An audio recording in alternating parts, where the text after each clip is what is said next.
I'm Chuck, this is What is the Wheel, and today is part 2 of the exhaust manifold build, and it's still not this one.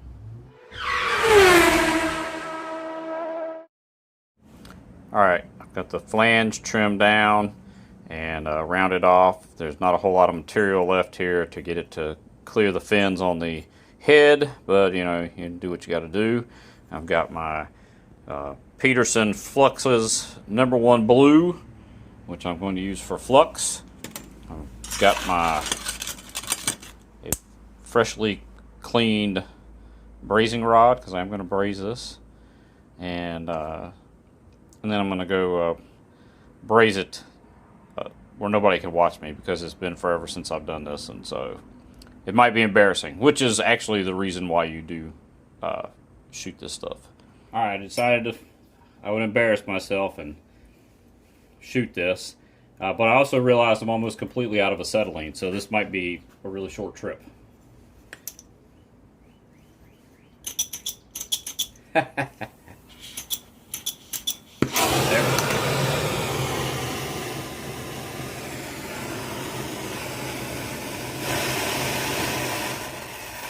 Come on.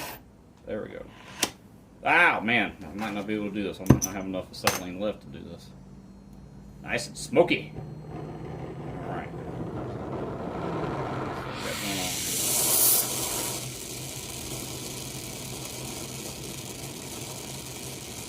Yeah, I might hold it. I might be able to keep it in here. Let's see if we can do this. We'll warm this up a little bit. Put a little bit of flux on it. I'll probably be wearing the gloves, but you know, whatever.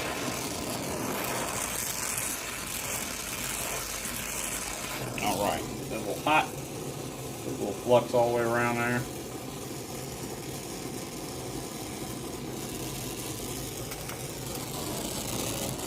Heat up our brass. Put it in the flux. Alright, let's see if we can get something going on here. Also might help put on some glasses for a good blind.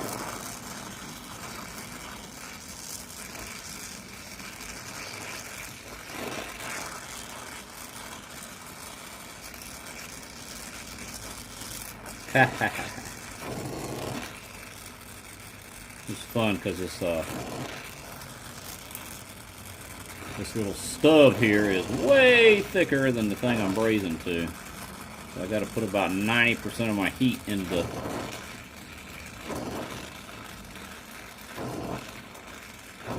Damn, I may have to stick weld this thing just because. Not stick it, but make it, because the metal is so thin. I'm having a hard time getting the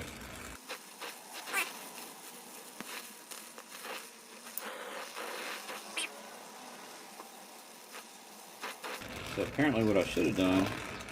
Yep, okay. So I'm gonna let this thing cool off, and I think I'm just gonna have to like tack around it with MIG, because what I should have done was left this flange bit thick. Actually, I did get it.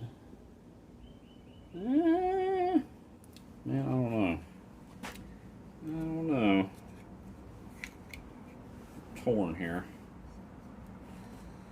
Keep going. Let's keep going. Wow. I'm using a 2-tip. Probably should be using a. I don't know. I got to generate so much heat in that flange piece.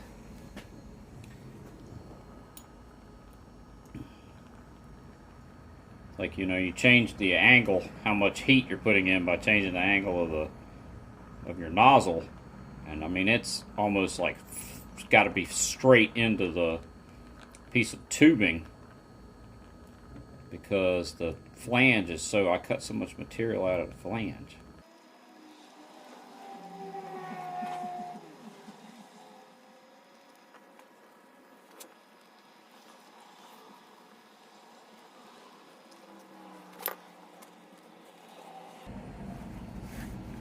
Yeah, that thing's a little hot.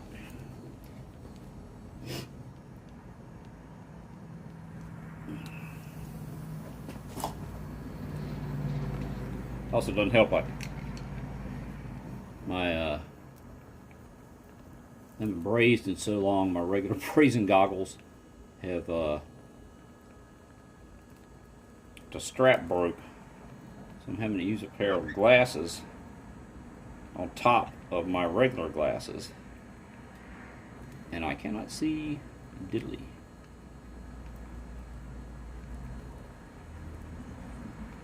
I have to keep double checking with my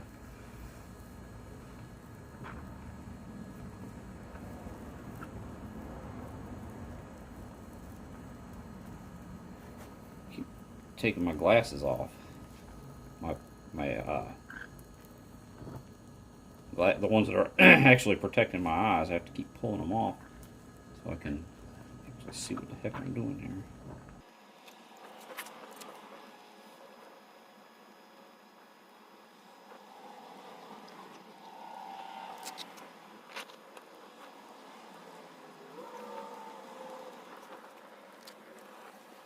This might actually work.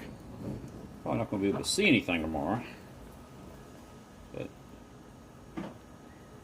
it's been a couple of years since I've burned my eyes anyway. It's going to be... Oops. It's a good experience.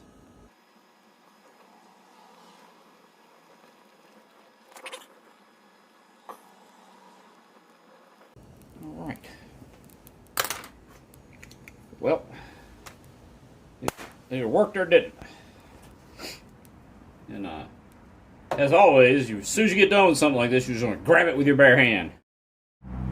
Not super terrible. Could be better. See like a gap right there. That little bit of gap. That's because there was a gap there, and this using brazing doesn't fill holes all that well. If I had left this flange thicker where I could generate more heat, I probably could have taken care of that. But I think this is actually going to work. I've also got the heat kind of bowed it just a little bit. I don't know if that shows up on camera or not, but we'll see what we can do about that too. Last thing we got to make is a gasket. I'm going to make it out of copper. You can see I've like scratched my lines in here and roughed it out, and I'm going to go on the drill press, use a step drill to drill this hole out, and then finish it with a grinder to get it to the correct size. And then once I've got that done, I'm going to double check my holes here and make sure that they're in the right spot. I'll drill the holes, and then I'll cut the gasket itself out. And then the last thing I'll do is anneal this, because this copper is kind of hard, having been rolled into a sheet, and you want to anneal it so that it will be soft and provide a good seal. And there's Gray Goat Garage, actually, I think, has a video discussing doing this when you make a high temp gasket for your exhaust. I put my flange back in the lathe and face this down a little bit, which will give me a nice full contact with my copper gasket here, and also not restrict flow, which is a problem with the stock gasket, is that it is much, much smaller than the hole. To anneal this, we need a little flame.